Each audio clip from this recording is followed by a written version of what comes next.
Welcome to Morph Talk episode 18. This week we've got Michael from MKR Recessives on.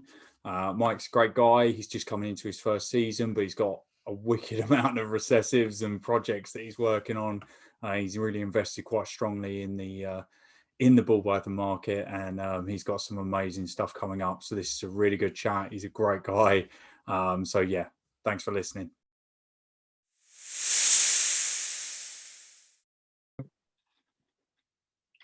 Do a quick one then. Tell us how you got in the hobby and when you started.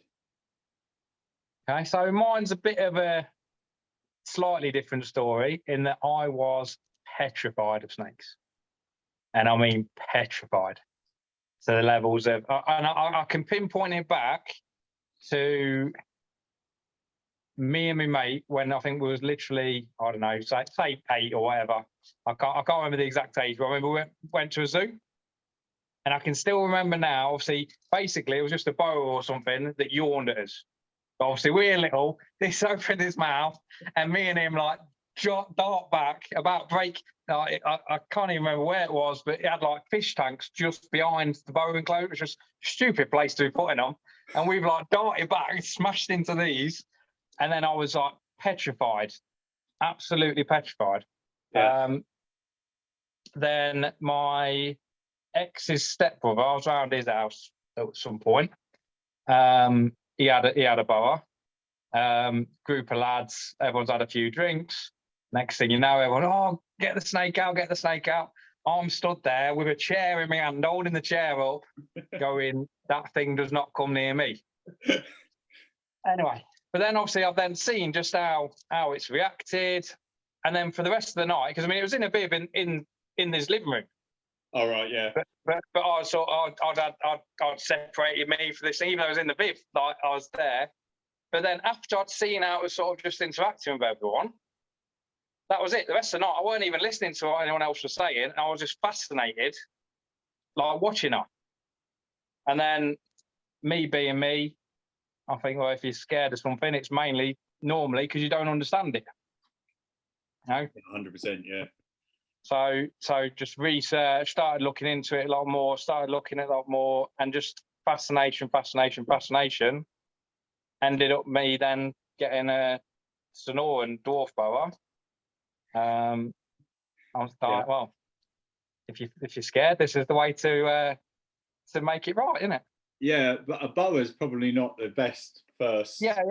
I realised that not so long after, when all of a sudden. Probably, I don't know, I only had it for, say, a year. I can't remember now. It was many years ago. And it was one of them where this must have been 20 years ago. So, I mean, yeah. So I'm feeding it with tweezers that are like that long, and wondering why it's more interested in trying to eat me than eating the prey. And I'm doing, and I just put it all on. I'm doing something wrong. I'm not looking after. I mean, obviously, then years later, when I started looking back into it, I go, well, no, actually, you should have had something better to use, and actually, it's a boa. You know, it wants to eat, and it always wants to eat. You know, so it was nothing I was doing. It was just how it should have been. But yeah, so then sort of had kids, and it was like, right, the snake's got to go. Snake went, and then couple of 3 years ago, the X became an X. I had more time on my hands, and one of the kids is sort of going, I quite like snakes. I've seen a snake, so then I just start looking around again. And as I say, because it was 20 years back ago when I had that boa, all pythons was, you had a normal. Yeah. That was about it. You know, that was what you commonly saw was, you know, normal ball python, and everyone was like, don't get them, they don't feed, they're, you know, terrible pets. So I stopped when I started looking again, and I think she'd seen, I think it was a pied she'd seen. So she'd be like, and she'd go, oh, yeah, no, I saw one of these. I think it came in, you know, like one of these where they come and bring them in at school and stuff like that. Yeah. And she'd go, oh yeah, no, and she explained it. And I was like, no, that's not a real snake. I think you've got it wrong here. So I started looking, oh, okay. And then, and I'd always been like, since I was at school, like fascinated by the genetic side of like just genetics in general. So then when all of a sudden, hang on a minute, you can keep a pet that's good. And then the genetic side of thing as well. Yeah. It was like, okay. So I agreed to get an one. And then 18 months later, one's become 66. Have you got 66? Yeah. Wow. That's spiraled. I mean, that I've got an addictive personality. Yeah. So it's one of them. At least I'm better off being addicted to buying snakes than other stuff, isn't I? Crack. Exactly. Yeah. Probably cheaper crack though. Probably, yeah. I was going to say, of all the addictions, it's not the cheapest one, is it? No. I love that. I love that meme where it's just like, when people talk about how expensive their hobbies are, and it's just like, hold my beer. Like, Exactly. You've got no idea, mate. You got no idea. I think Yeah, I think we're going to get into conversations with people about how many people there are that will spend like 5, 10, 15, 20 grand on one snake, and then you realise, hang on a minute, this hobby's weird, isn't it? I mean, we are just an AA group away from being, having a real problem. Yeah. I think we're going to have to start holding like church, like in a church hall, or start holding weekly meetings. I'm Michael. I have a snake addiction. Yeah. I was on Morph Market the other night. Again. I know I said last week I wouldn't go on it again, but I've been on. I had a bad day at work. I started looking at monsoons and it just spiraled. Spiraled there. I found JKR's YouTube website. We told you to delete that. Do you know what? That's the worst thing. I put myself on like Morph Market bans. I like say to myself, I'm not going to look. Every time Justin posts up, I've just updated my Morph Market. I always have a quick look. Let's have a look, see what he's got on there. I bet he's got some like crazy triple quad het thing on there or something. But he's still he's only releasing like males, mostly males. Oh, he's not stupid, is he? He knows exactly what he's doing for each step of the way. I know, but you look at it, you go, you could get the male, but then everything's 50%, and you think, it's just not. That's even longer term. That's that's really a shot in the dark, and they're so much money, right? Yeah. So what was the first one you bought? Was it a pied? Yeah. So I got a pastel and sheep pied female.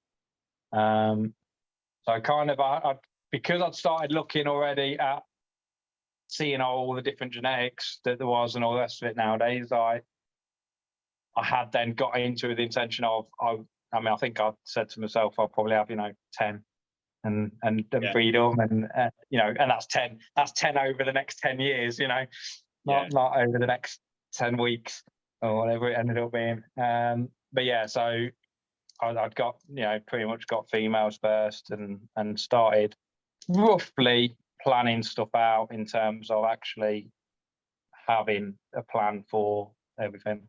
Oh, so you did it the right way? Well, I mean, I wouldn't necessarily say that, in that a few things. One, just because of my lack of patience and the way I am, like, because I knew that I wanted certain genes in projects, that's really not helped me out, in that as soon as I've seen one on Morph Market, it's like, well, I've got to have that now. Yeah. Like, regardless of the fact there will be another 10 of them next year. And probably some, do you know what I mean? Like, it was like, no, I need to go and get, because I need that gene to work with that project. So I need to go.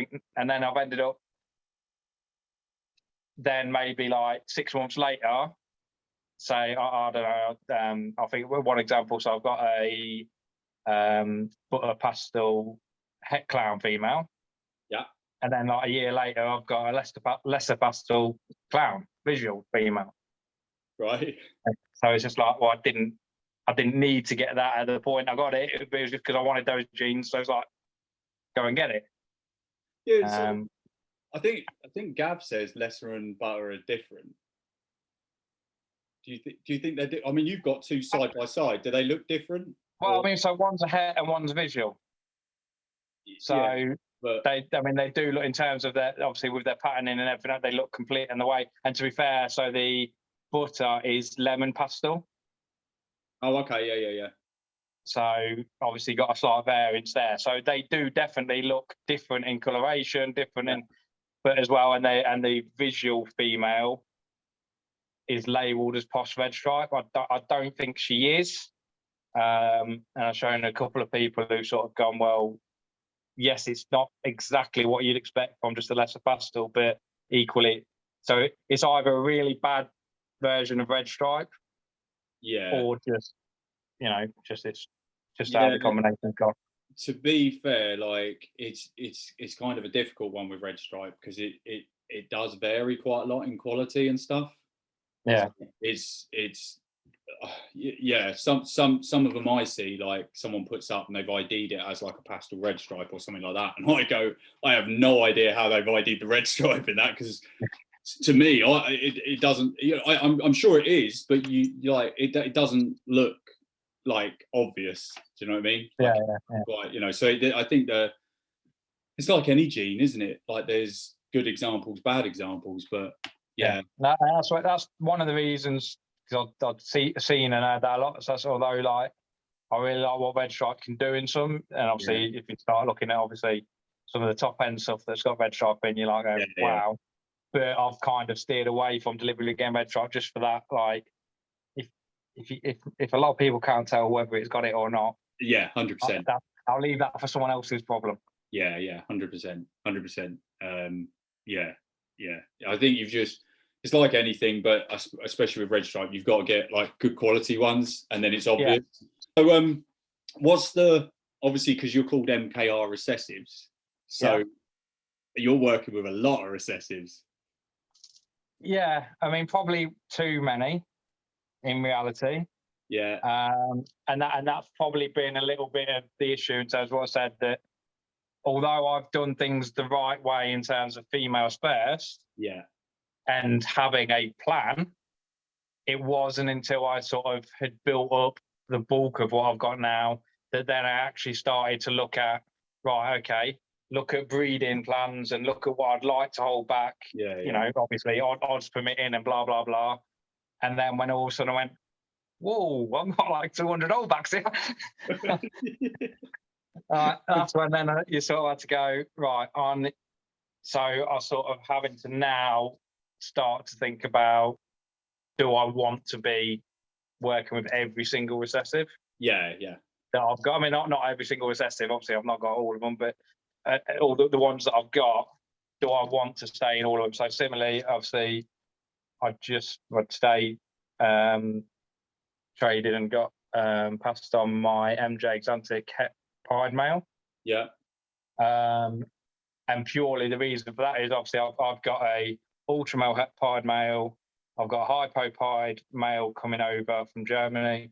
I've got a DG het pied male. And I'm working with those other recessives in different on their own as well. And then it's like, well, with that MJ, that's then a whole new, just on its own project. And there's nothing else to then mix and match it with later down the line. So little bits like that, and I'm sort of half toying with whether or not I keep, if I progress the clown side of things or not. I'm half. I think if any of the recessives I then drop the projects would be clown next, but that's mainly because I've got migraine. So it just then keeps the clarity of there's definitely no mixers, kryptons, blah, blah, blah. Do you know what? It's a weird thing, but see, I've got cryptic.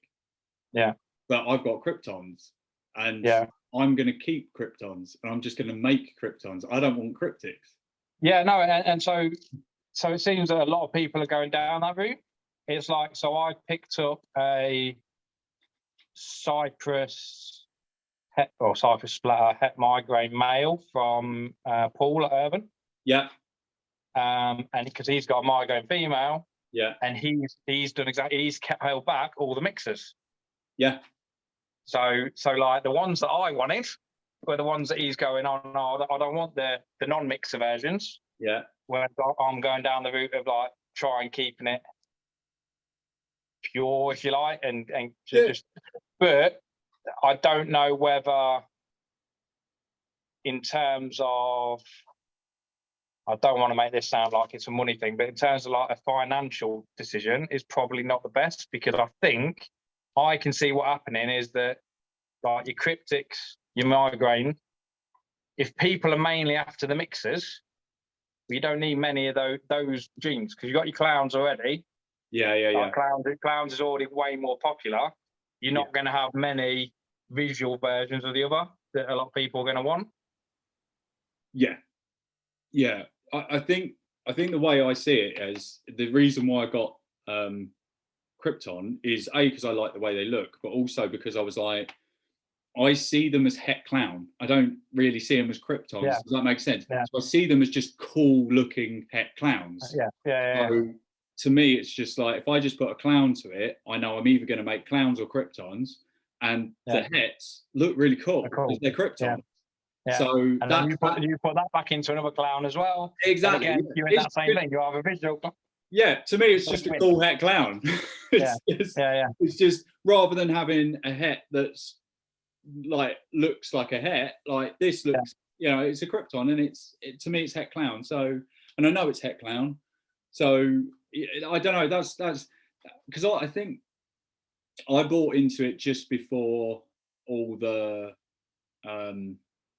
controversy came out about, is it the same as this? Is it the same as that? Blah, blah, blah. So I'd already got them by the time people were saying, like, is it the same as the Myrrh? Is it the same as migraine? Is it the same as this? And I didn't care. They weren't massively expensive, and they just looked cool. So I was like, but I don't know if there's a difference in color. I know some people say that the pure cryptics or pure migraines are brighter than the Kryptons or mixes.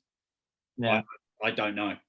So I don't know. I know, what was it, probably a year ago, 18 months ago, Billy put out a video like saying he knows the difference, he's got it sorted, he's going to test it, and then he's gone quiet.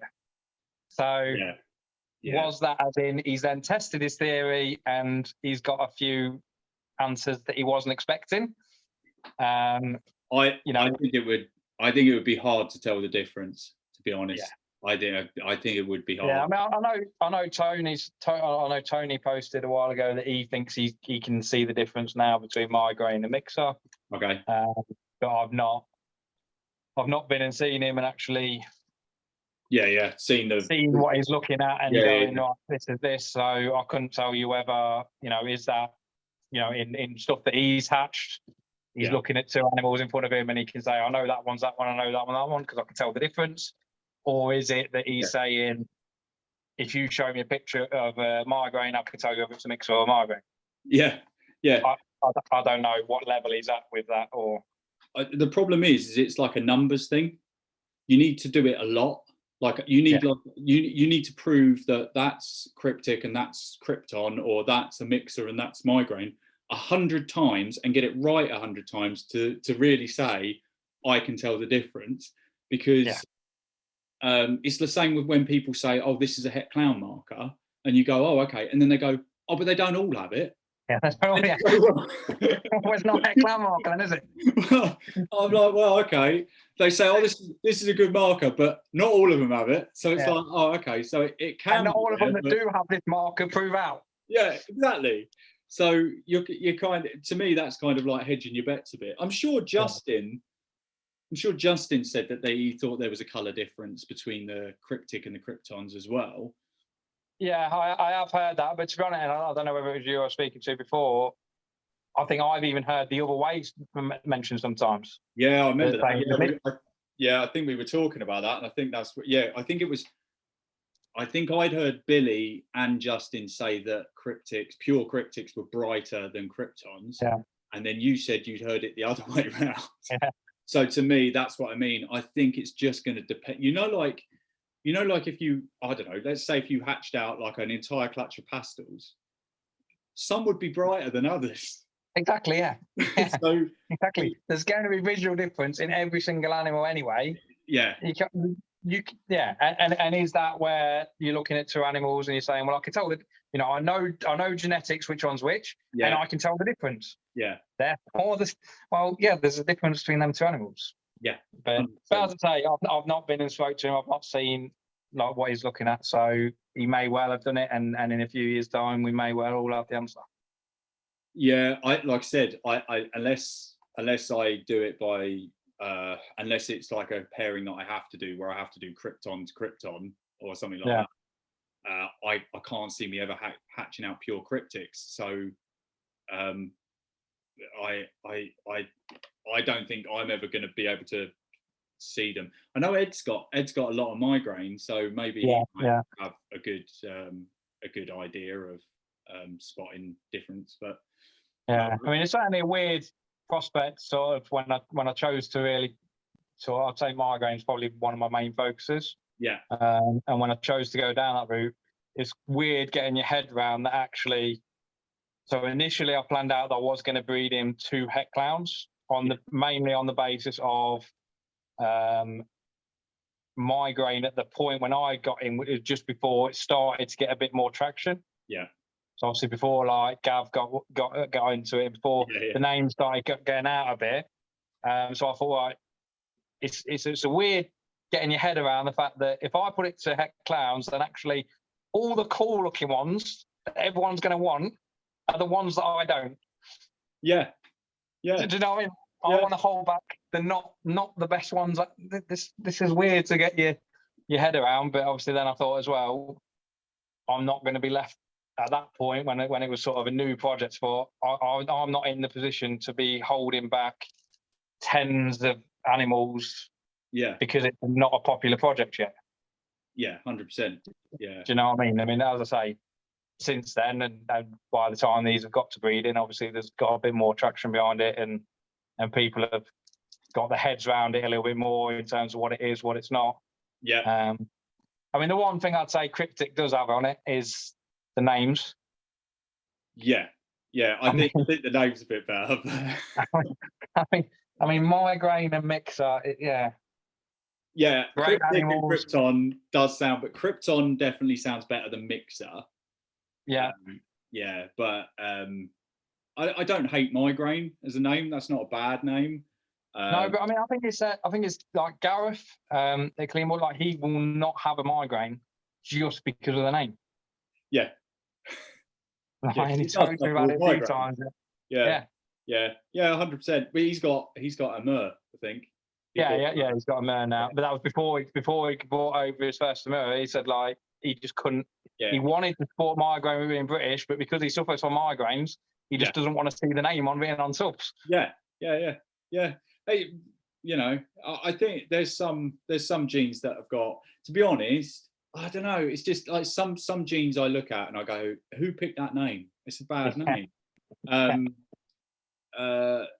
Yeah, I don't know. Is it some of them are confusing, and you just think, oh, really? Who picked that? Like, you know, must have been having a day off or something like, you know. Could they? I think you got to probably think about it a bit more before you name a gene. Yeah, like you can definitely tell on the ones which have been marketing names, if you like. The ones that have thought about it and gone, right, okay, we're going to call, like GHI. Like, they've thought about that. Yeah. They've thought about that name. Like, they've not just called it randomness. Looks great with Mojave. You know, they've actually thought about what they're going to call it in a name. And yeah, I think I'd say some of the names out there for genes, you just go in, just give it another 5 minutes before you put that name out there. Let's talk about Hypopide. Why did you decide to get into the Hypopide project? Because they're nice, aren't they? Well, they are nice. Yeah, I really like them, to be fair. So it's yeah, and that's mainly I really like them. Yeah. And for some reason, there doesn't seem to be like a mass of people working the project. Nope. And I have no idea why. No. Like everyone that I see, like even so obviously everyone loves Ultramel Pied at the minute. It's like amazing. Yeah. But then the Hypo Ultramel Pied, in my opinion, looks better than the DG Ultramel Pied. Yeah. And it's just like I'm going to shock people now. I think the Hypo Pied is nicer than the DG Pied. That's my opinion. No. The only reason is because DG takes away colour generally. Yeah. You know what I mean, a Hypo doesn't. So I think it was it's Dom Royals, isn't it, who made that Fire Hypo Pied? Fire one, yeah. Look at the difference that just Fire makes to a standard Hypo Pied. Now, if I added Fire to a DG Pied, it really wouldn't do much.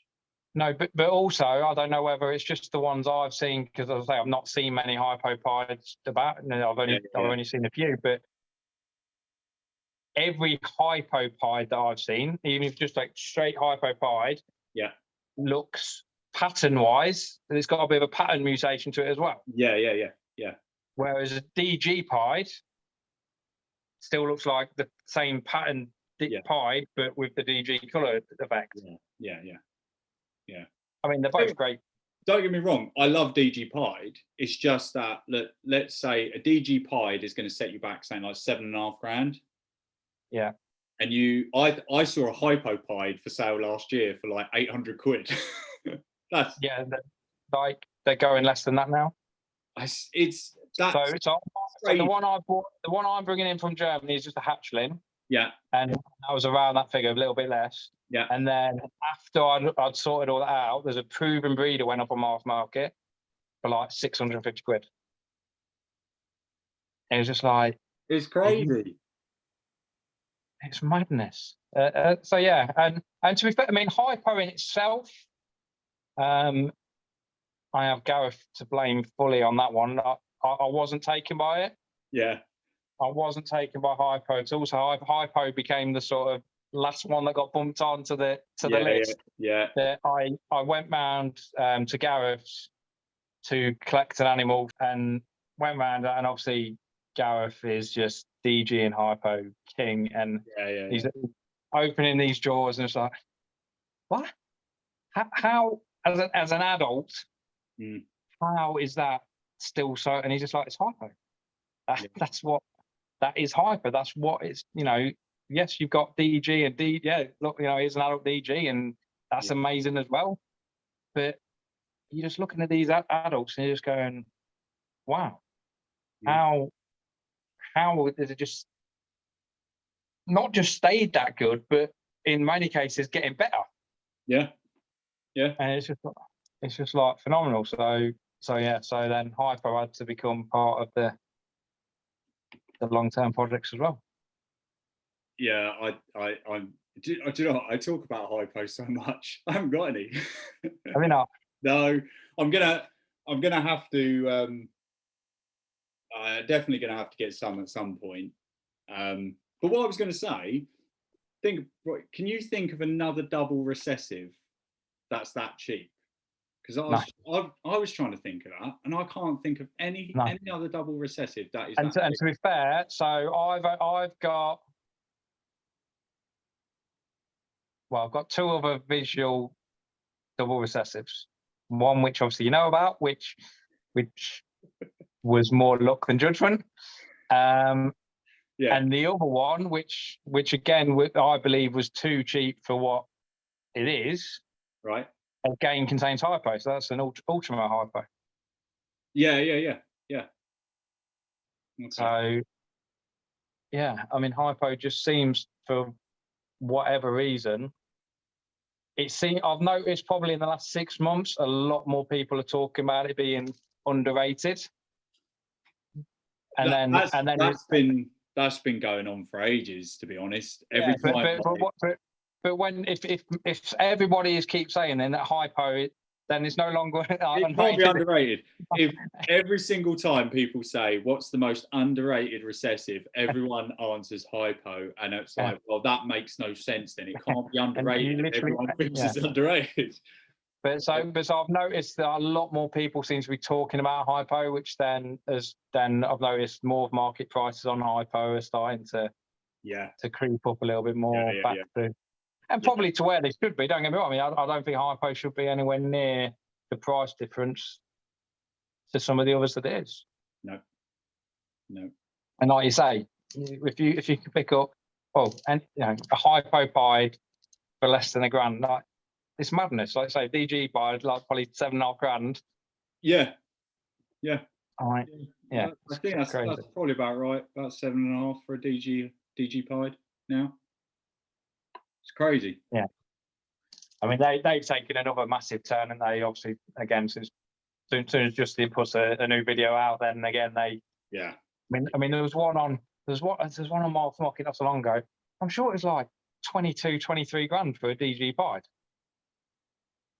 And all it was like heck caramel added on or something as well. And it's like, well, the heck caramel bit, no one's really that interested anymore. Yeah, and I always say, do you ever watch like Porn Stars or something like that? You know, the TV program, the Pawn Shop thing. I wonder where we're going with this. I was going to say, right. That's a different show altogether. No, but like people always come in and they always try and sell him stuff, and they always have like some crazy price where they go like 20 grand, right? And he goes, where did you get that price from? And they say online, and he says, did it sell for that price, or was it up for that price? And that's the difference. Some people will put up things for crazy price. And I do think a lot of people do that. Go, right, look, here's this one animal that I've got that's the best. I've got no intention of selling it, but this is 25 grand. Yeah. Please click on it and have a look what I've also got. And oh, look, isn't this one so cheap? And it's not that much, it's only one gene left. Yeah. Well, then we're getting to, have you, I assume you're breeding this year, aren't you? Yeah. Right. First year. How many pairings you got? So I made 15 pairings, but like some of them are not going to, like, there's no sign, like a few of them like just were never going to happen. So I've got 4 that have been through prelay. Okay. 3, or at least obviously I'll say it's my first season, so what I believe to have been prelay. We'll see. I've got the dates marked down of when I believe then we're likely to see anything. When all of a sudden they start going in shed again, then I'll go, okay. Yeah. Oh, they're smashing food. Yeah, so 4 that I believe prelay ready to go. Another 3 which I'm confident that they will. Yeah. 2 are off food. The other one is a proven breeder, but not. So she doesn't normally go till like September. So she started later. Oh yeah. But I'm confident she'll go. And then there's another couple which show something every now and then, but then like they're showing me half of what they should be showing, if you know what I mean. Yeah. I've got one Phantom Pied who's been cool seeking since like forever. Yeah, I've got one doing that. Yeah, forever. And then just still smashing food, still like. Yeah. Which way do you want to? Which way? Yeah. I've got a manual here, mate, and you're not following any of this. Yeah, some don't. Yeah, it's I've got one doing that. She's the only female I've got that's still eating, and she's been cool seeking for about, I don't know, over 6 months. Yeah. Well, she was the first one out of all of mine to show all the like signs of it. She's going to get me an early time, right? We sorted it out, and she liked to a few times early on, and then after that she just like, I'm just going to carry on doing what I'm doing. Thanks so much. Yeah. It's like I said, some of them just don't follow the textbook. Yeah. That's a weird one. So what's your most anticipated clutch?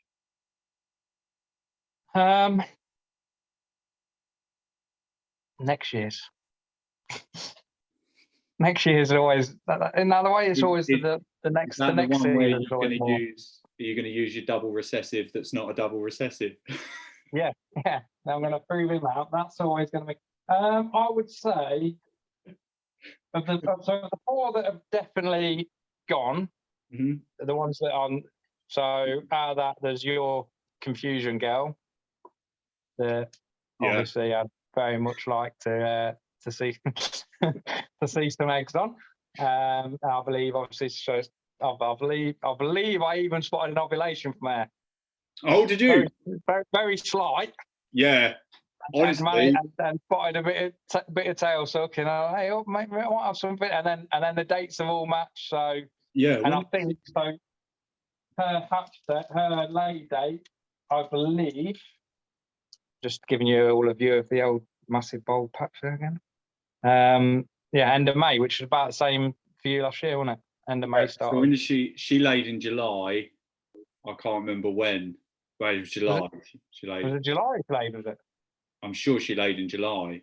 Yeah, she laid in July, and they hatched September. Yeah. I may have thrown it for me altogether. Then she might be another one that's going to go and shed again soon. Then. No, that's about right. I was sure, and I'm probably right. I was sure that she laid for you like the first week of June or something. Because I've got another. No, July. I'm sure it was July. I can tell you, I've got it somewhere. But no, because her hatchlings didn't hatch. They hatched in September. I'm sure. Yeah. September. So yeah, she's probably not pre-laid yet then. It might be because I bred her late last year. She didn't get paired until February. Yeah. So if you've paired her earlier, she might go a bit earlier. Yeah. So she's obviously naturally one of the sort of higher ones. I've got a Enchi Lesser that I bought as a DG female on the knowledge that it was a DG female or 66% posset, but it was like, but it is. And then it's one of them where I would say on a week by week basis, I go from like 100% she's DG, no doubt about it, to is she? So she's paired with a pastel DG male. So okay. So I'm kind of looking forward to that one on the basis of I'm at least going to be by a GH. I'm a Harvey hypo to an OD Enchi hypo. Nice. That hopefully should produce some nice little. Yeah. That's when I mean Gareth going. Yeah. I've got no idea, mate. Yeah. They all look OD to me, mate. Yeah. That's the only problem I find when you throw so many in the mix. You go, oh no, that's all right. I know what that looks like. I'll be able to ID it, no problem. And then you cut the eggs and you go, yeah, I haven't got a clue on that one. I don't know about that one. And you can spot one or two codoms, but you know it's got more in it, but you can't tell what it is. And you're like, oh, okay, this is going to be a difficult one. So, okay. So what did you pair to the Confusion? Gene Expired. Nice. That should be nice. Yeah. So just to see some confusion in there is just the main. That's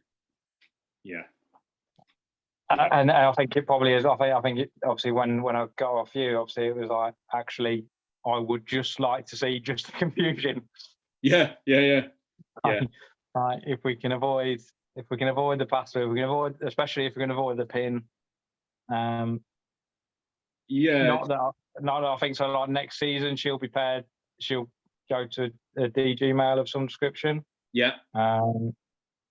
So then, like, the confusion pattern in pin, I think is amazing.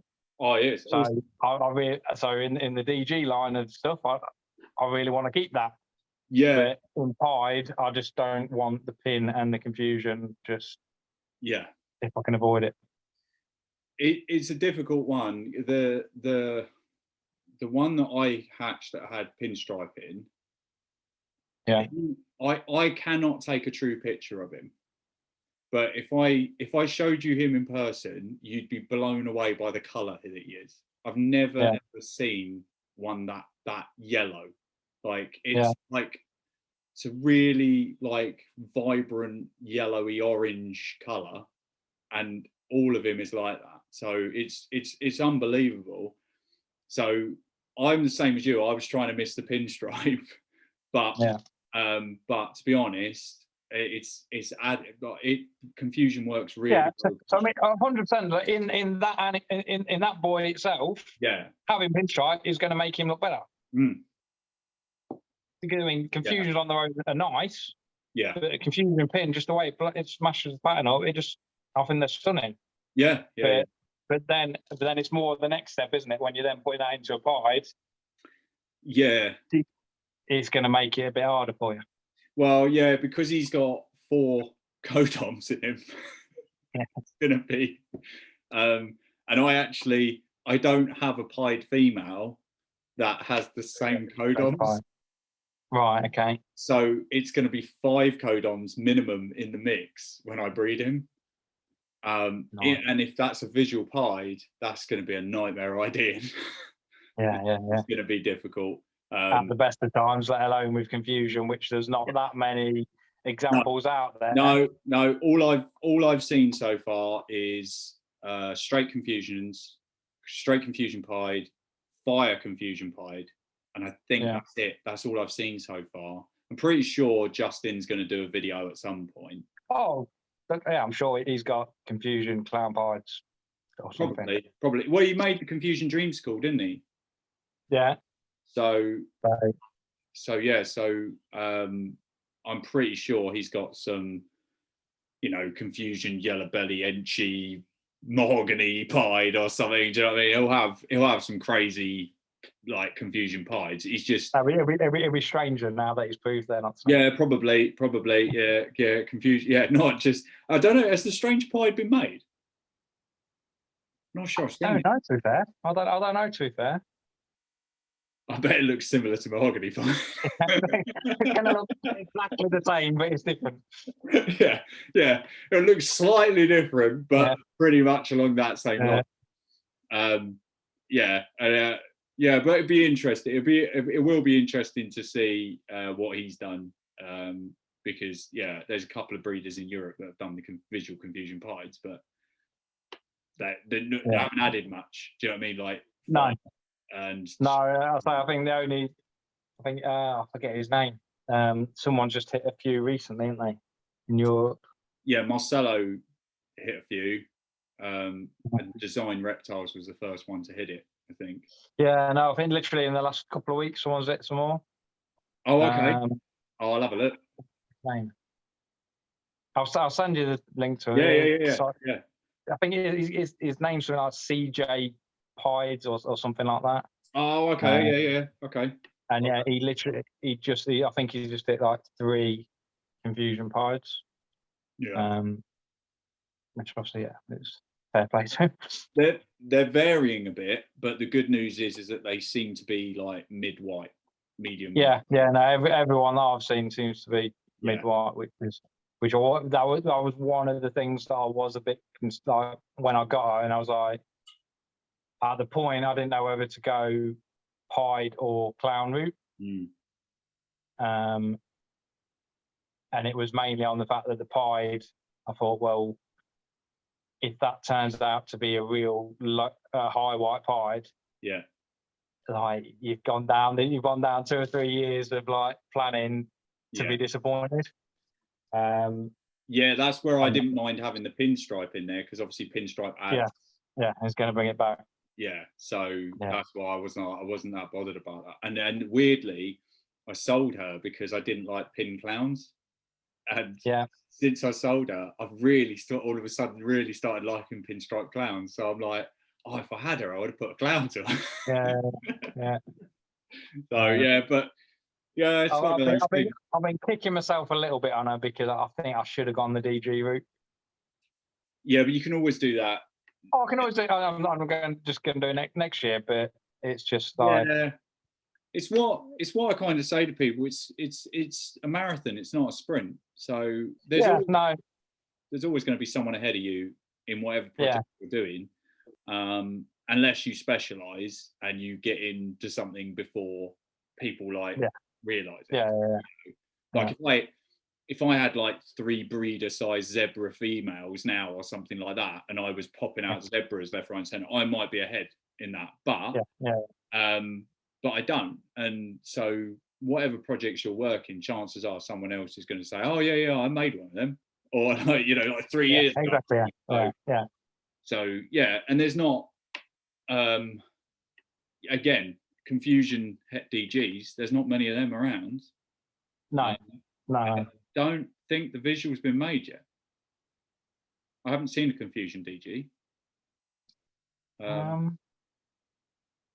So what I'm saying, I don't know. Yeah, so what I'm saying, it's in its infancy anyway. Yeah. Yeah, and what I'm saying is, at worst, you're going to be a year behind the forerunner. Yeah. Really Exactly. Yeah. No, exactly. Nothing. So realistically, we're all about 5-10 years behind Justin whenever he releases something, and no one bats an eye at that because they go, "Oh, it's Justin, it's all right." So I don't panic about things like that.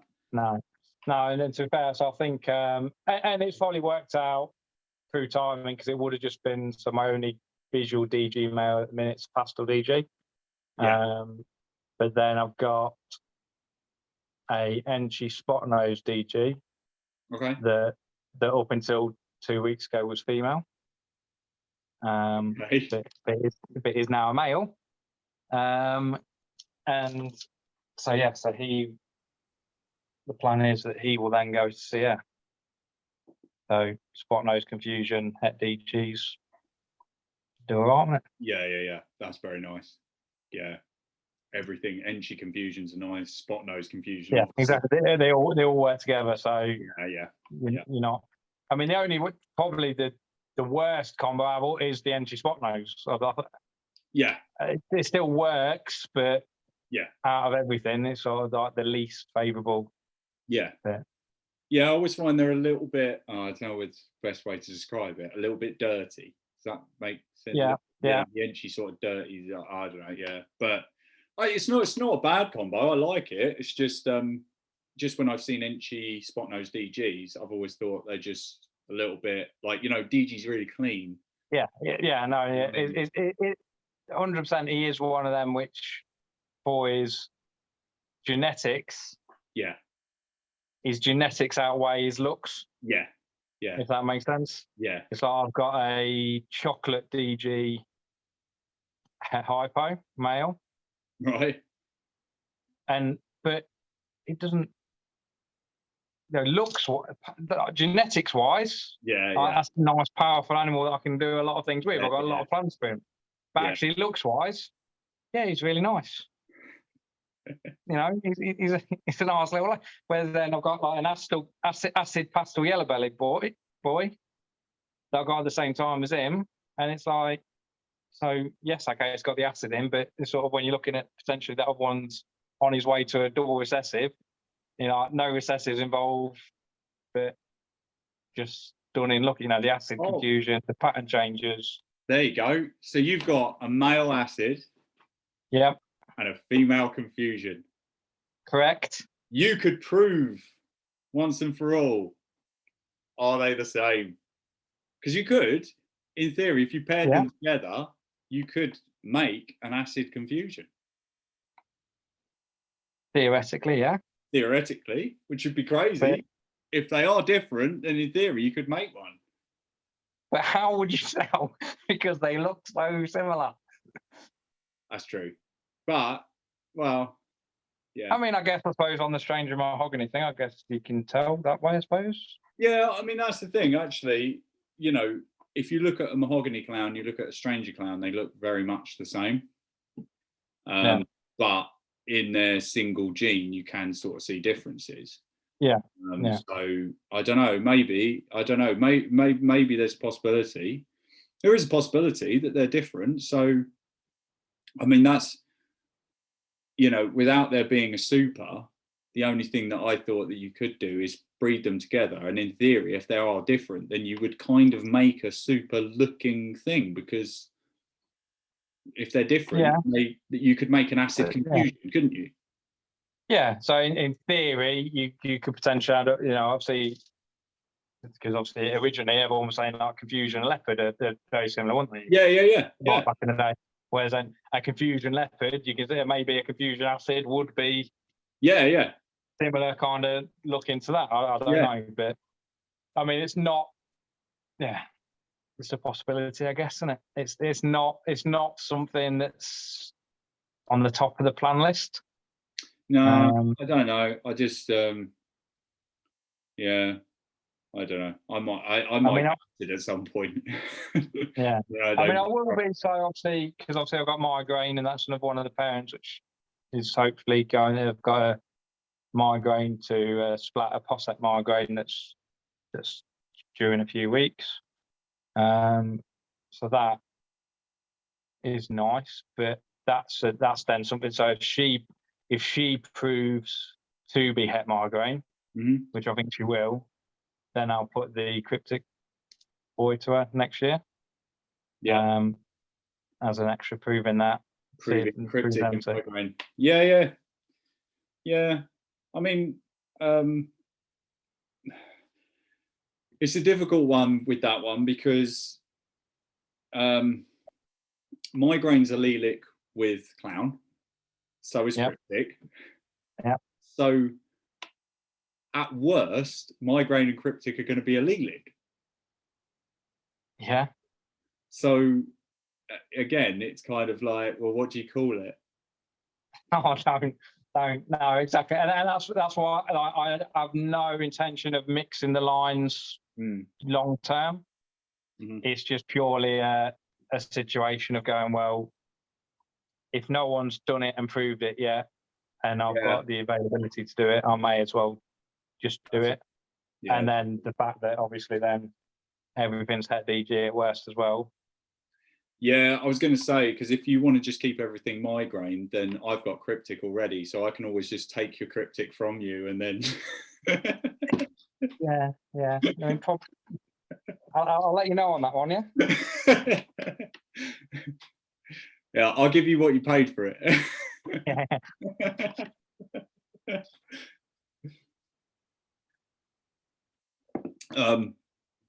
So you haven't had a clutch on the ground yet? No, so theoretically next week. Oh, okay. So theoretically I'm 1 week away from seeing some action. And that will be your first clutch? First ever, yeah. Wow. Have you got your incubator set up? Yeah. Because I do everything not my arse, I've got 2 incubators set up and ready to go, and don't need both of them, but just on the basis of A, future planning. Yeah. And B, if something goes wrong with one, then the other one's running at the same time. Yeah, 100%. Yeah, it's the best way to go. The thing is, I always like panic about the first time I put a clutch in a brand new incubator, but to be honest, I've never had an issue. So, it's I mean, but you just got to make sure that they're up and running. It depends how quickly it gets up to temperature and stuff. Mine gets up to temperature really quick, so I don't panic. Yeah, I'll say when I was testing them, I've turned them off now just because I'm in here and make a racket. But like when I was testing them previously, they were getting up to temperature. Yeah, within a day, it's steady, easy, keeping that. So I know people. I mean, I was speaking to someone earlier, and they're like, "I have it on for a month beforehand." And I'm like, you seen electricity prices these days? Yeah. That's why. Yeah, because I had my first clutch dropped early this year. Yeah. But I knew my second one wasn't due for like 2 weeks after that one had hatched. So I just turned it off. I was like, I'm not going to pay to run it for 2 weeks when I don't need it. And I just, when the eggs drop, I just turn it on, and then by the time I get home from work, it's ready to sort of put the eggs in. So I think it's like putting the oven on, isn't it? Then when you want to put your dinner into the oven, the dinner's got to warm up to the oven temperature anyway, so they'll both get it together. Yeah, exactly. Yeah. So what have you gone for temperature wise then? So on the thermostat set at 90. Okay. And have you tested what it is in the egg box? Yeah, so I had got it set on the thermostat set at 91. Yeah. But then inside was seen to then be running at like 92. I was expecting it to go the other way. Yeah, but yeah. Every different thermometer that I was putting in, and that's on both of them. I was putting different thermometers in there, and they were both like high, low. Like I got it, so obviously circulation were pretty much within half a degree, say, of each other. Yeah. But it was always like a degree higher, which I couldn't quite get my head around. Yeah. Because I was expecting it to be the other way, and I think that's where like Gav had said about, you know, set it at 91, because then it's probably going to be 90, which means inside the egg box is probably going to be like 88, 89. Yeah. What's mine? I set my thermostat at 90.5. Yeah.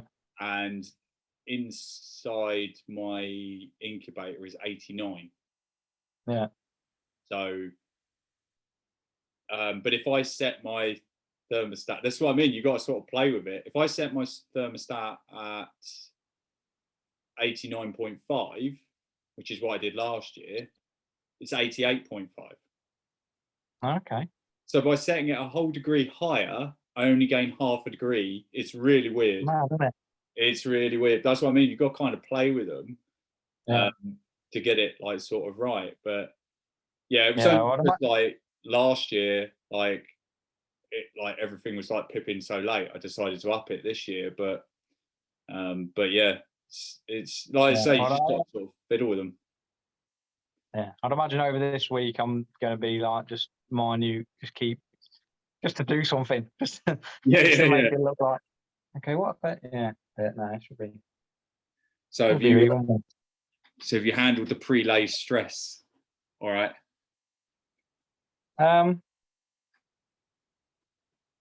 In terms of what, waiting for them. Are you getting impatient? I've been impatient since I was born. This ain't going to change all of a sudden now. Yeah.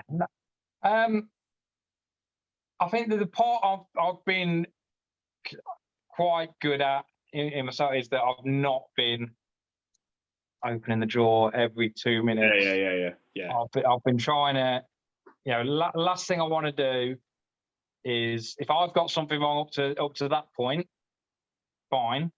Yeah. But the last thing I want to do is me keep stressing them out, to then cause the issue. Like, I know roughly what day. I'll check twice a day on that. You know, their drawers probably get opened the less out of anything. Yeah. Is the ones that I think are going to go now.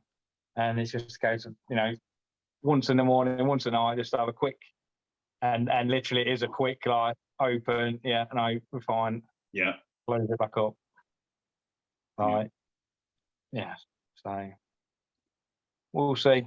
Whether when the eggs are then sat in the incubator, how that's going to go. That's another 60 days of torture, isn't it? Yeah, I always say, I try and find something to distract myself for at least the first 30 days. So I just forget about them, and then sort of like the next 20 days kind of is all right, and then it's when you hit day 50, then you've got kind of looking at them like 2-3 times a day to kind of like, oh, come on. It's got to be. It's like when you're back at school and you've done your exams. Like, once you've done your exams, there's nothing you can do, is there? No. That's what I mean. But as soon as you get 2 days before the results come out, you're starting to worry about it again. Yeah, that's why. I mean, you know, I think if people were surprised, because I had a girl who didn't lay until day 38. When I said, like, oh, I'm on day 36, 37, she hasn't laid, people were looking at me going, aren't you panicking? And I was like, no. Because I don't really worry about them laying too much because I know that I've still got the whole incubation to go.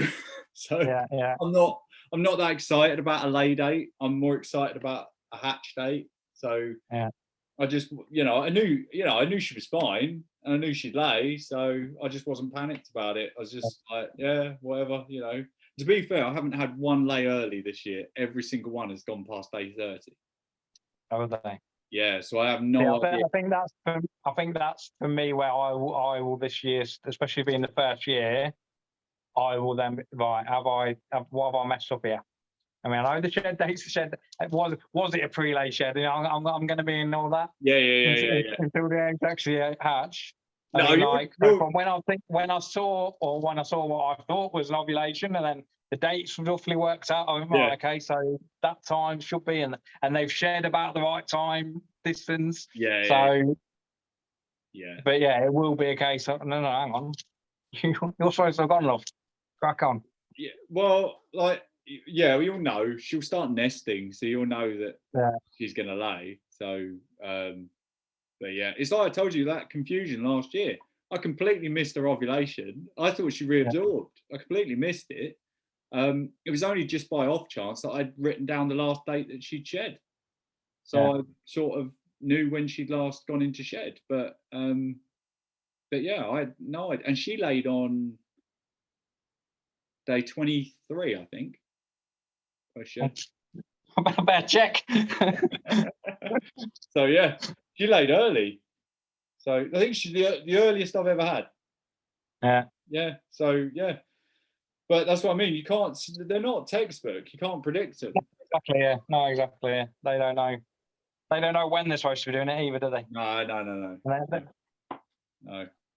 Right. I've got to ask you the 5 questions, and I haven't got them in front of me, so I'm going to have to guess them. I've done this so many times. You think I'd remember them? Okay. I've planned for at least 2 of them. Oh, have you? Hang on. Yeah, you've changed the questions now, haven't you? No. So, favourite all-time combo? Is that the first question? Plan for that one, because I always forget what it is. But it's one of Justin's, which is an OD, yellow belly, fire, spot nose, leopard, DG. The one that he made last year. I think it was last year, yeah. And he showed, like, it's the one which he always, like, he's had all the little figures made of, and yeah. Absolutely crazy, yeah. Just gorgeous looking, and even I think this summer. Yeah. I think she did like an update thing of it earlier this year. Yeah. And like even as it's grown up, it's still crazy. Amazing. Yeah, that is a crazy combo. And you know, it's only what, 6 genes. I mean, can't be that hard, can it? Well, it's more than anything. It's one recessive, which at the moment is crazy. Yeah. You know what I mean, because you know most people are sort of going double, triple. You know. Right. Favorite breeder. See, I knew you asked this question as well, and it's normally whoever I'm talking to at the time. So does that mean it's you? Is it me?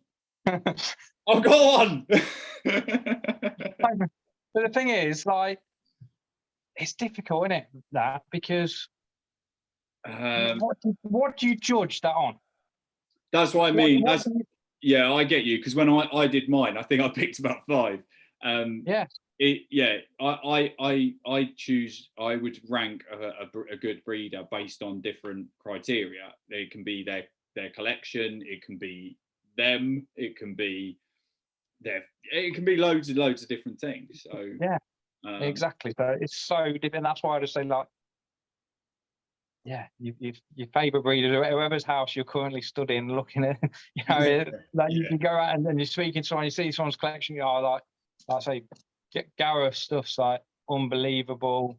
Like Tony Hersey, like obviously he got me going in the migraine stuff and was helpful.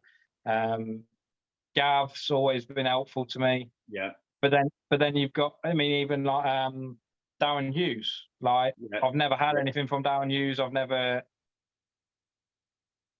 But I spoke to him because I picked up a girl that he bred off somebody else. Yeah. And he's like, he's talking to me for like hours about this.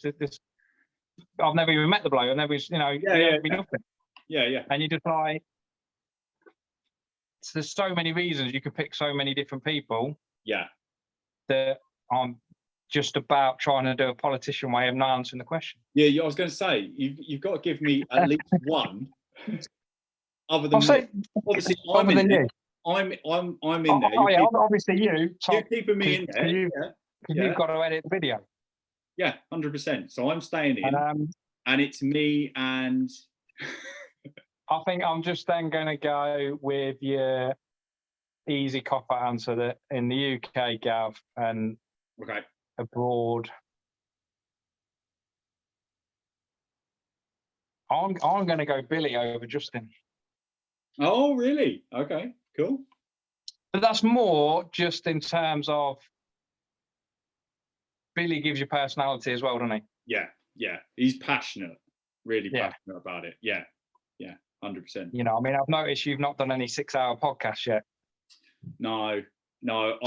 I think Billy's got like ADHD and like I don't know, like some magic powder or something. Everything. He's got a lot of energy. Do you know what I mean? He strikes me as a guy that at 3 o'clock in the morning still seems wide awake. Yeah. You know? Well, up until recently, half his podcasts were still at 3 o'clock in the morning, weren't they? Yeah, true. Yeah. Right, you got to pick one. See, I'm remembering this off the top of my head. Okay, Pied or clown? I'm gonna go pied. Right. Sunset or monsoon? Right. So up until recently, I'd have been monsoon. Yeah, that's through you. I threw you through me then. I thought it was going to be the Justin video that swayed you onto monsoon. Yeah, go on. No. So purely on videos and everything else, I've always been monsoon. Yeah. But then I've seen the sunset in the flesh at Donny. Yeah. And that's got like actually seeing it in the flesh takes on another depth 100% than come through on pictures. Yeah. Now I've not seen a monsoon in flesh. No. So I can't, you know, I may then see a monsoon and it swing back again. Yeah. But seeing the sunset, that I just, I think I'm slightly saying that. I think they're both amazing projects, but like difficult projects, if that makes sense. Yeah, I agree. It's difficult they're so overpowering. Yeah. It's going to be difficult to find. And I think you're going to have to be really specific. It'll be specific genes that make a difference. You can't just, I don't want to say, I think the reason why like clown is so popular is because pretty much the majority of programs work with it and will take you in different directions. I feel like the problem is that limits things like sunset and monsoon, same as you, is that certain genes are going to do nothing. Yeah. I think someone said, but worse than doing nothing, are actually going to make it look worse than the original. Yeah. It's like someone said, I swear I heard someone say, oh, haven't they made the sunset GHI? And then someone said, oh, they did, but they think they did because they can't tell. And I thought, well, that just gives you an idea that if you add a gene and you can't even tell it's in it, that shows how overpowering sunset is. And adding a gene like GHI. Yeah. You should be able to see that. Yeah, and I think I said this to someone. I love sunsets. I think just the base sunset is amazing. But that's what I said. I feel like if you got a sunset, I struggle to work out what direction you would go in, because I know leopard works with it. I would assume that confusion or something like that would work quite well with it. Mojave works well with it. Like the dark stuff tends to work well with it. Yeah. And I think I saw an OD sunset and that was quite nice. But again, it made such a slight difference. Yeah. That it didn't smack you in the face as being like, oh, wow. You're almost with both of them forced to instantly go with the double and triple route. Yes. Yeah. Like obviously the Kia's got obviously like the ultra male sunset, which is just like ridiculous. Yeah, 100%. And then you've got that, and you're almost forced to instantly jump straight into your DG hypos with all of them. Like imagine like a DG monsoon or a hypo monsoon, just. Yeah. That's what I want to see. I want to see a DG sunset and I want to see a monsoon DG as well. I really just want to see both of them with DG just to see if that makes, because if that doesn't make a difference, then they're both so overpowering. Yeah. But yeah, well, we'll see. All right, cool, buddy. Thanks for coming on. We all done away? Yeah, I think that's all the questions, isn't it? Is that all the questions? Oh no, all-time favorite. Is it all-time favorite combo? No, I've already done that. No, Money, no object. That's it. Money, no object. Yeah. It's one that's been made as well, isn't it? Yeah, has to be made. It doesn't have to be for sale, but it has to be made. No, yeah. I think both of these are Billy snakes. Actually, I'm torn between two. Go on. And only because they don't work with the things that I've got. So I really like his DG Cryptic Pied. Yeah, I thought you were going to say that. Yeah. Yeah, and I also really like what we spoke about earlier, the Ultramel Hypo Pied. Yes. Yeah. Yeah. So, yeah, them package deal. Yeah, he'll do you a deal. Do you a deal. £1 million for both. Cheap. All right. Cheers, buddy. Thanks for that. No, it's nice one.